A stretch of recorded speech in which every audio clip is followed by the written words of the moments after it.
Well, my first general comment is I'm really disappointed that Pistol Pete did not come up with me on the stage. That really hurt my feelings, Pete. Happy to be here. Thanks for sticking around. I anticipated an empty galley as I got here, as it's towards the end of the day, but really excited to be here. Really excited to be a part of the Big 12. Obviously, I've been doing this for a long time, and to be able to compete against some of the guys that are in this league who obviously are the best coaches in the country is really, really exciting to me. And, restoring Cowboy basketball to where it once was is really, really exciting for me and for our staff. Okay, please remember to raise your hand. We'll get a wireless mic to you. Share with us your name and your affiliation. We'd appreciate it. We're going to go over here to the right first. Hey, Steve Meyer Metcalf, ESPN. You've been known as a guy who obviously turned around at Texas A&M, Corpus Christi, and then what you did last year, Western Kentucky. How much of that early success would you attribute to the amount of time you spent as an assistant coach earlier in your career? Well, I mean, I'd attribute a lot of that to being an assistant coach. Obviously, I was an assistant coach for 25 years, and I worked for some really good coaches and some really good programs. So I've seen it done at a high level with a lot of success, done it and done different ways, right? I mean, obviously, each guy that I worked with played a little bit differently, both offensively and defensively. So I was fortunate, to be able to work for those guys and pick their brains and see what fit for me as the head coach, because not everything that Matt Doherty or Greg McDermott or whoever, does fits me. I was really lucky and fortunate in that regard. Coach, we're going to go to the middle in the front row. Hey, Coach. Matthew Postons, Heartland College Sports. I'm curious about your process and your strategy for roster construction this year. Many times when coaches change out, rosters change out these days, and yours had a high amount of turnover. Yep. How did you conceptualize what you wanted to do with the roster when you got there? Well, I mean, as a head coach, you have an idea of the way that you want to play. Obviously at A&M Corpus and even especially at Western Kentucky, we played a fast-paced offense. And so as you head into that, you try to get guys that can fit into the way that you want to play. And then, on the flip side of the ball, we want physical, aggressive, tough defenders.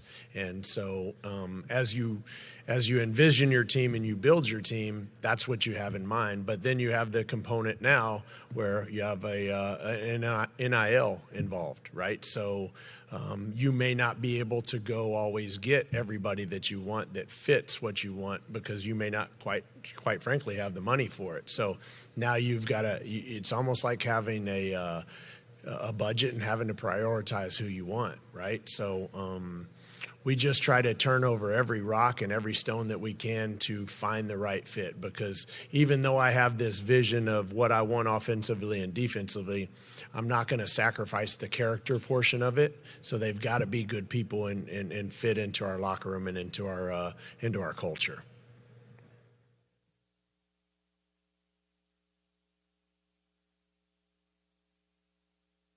Back row on the left side here, Coach. Hey, Coach. Liam Carson, University Daily, Camden. Do you feel like with the new transfer portal and NIL, do you feel it's harder to build a team or easier? Say that one more time. Do you feel it's harder to build a team in this new NIL era, or do you think it's easier? Well, I was never the head coach before the transfer portal and NIL began, so I have a hard time answering that fully for you. What I would tell you is that there's absolutely a lot more players available with the transfer portal age. I mean, I think that goes without saying.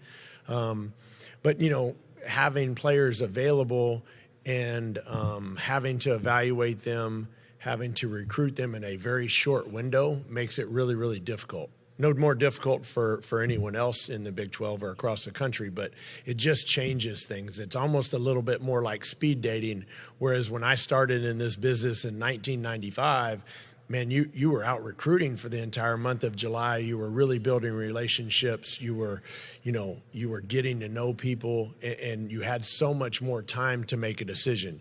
You don't have nearly as much time to make a decision these days.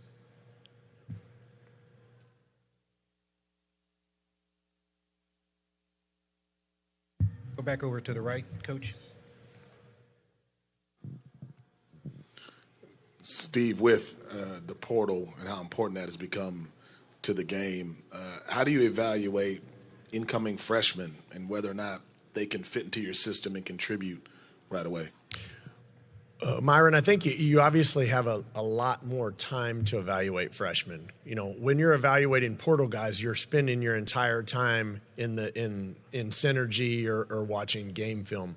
So with high school kids, you get to evaluate synergy just like anywhere else, you know, with the portal, but you also get to go see them live in May and June and July, and then obviously with the fall recruiting period. So it gives you more opportunity to actually know what you're getting. You know, that's the downside of the portal is that, you know, sometimes you think you know what you're getting, and when they get there, they may not be exactly what you want. Hopefully it's for the better, right? But sometimes it's not. And that's, to me, the tricky part about the portal and what we're doing these days.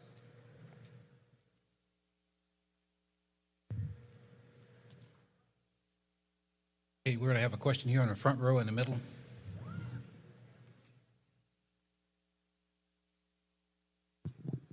Coach, I'm curious, with a new roster, a new program, new place for you, what was your strategy for non-conference scheduling this year?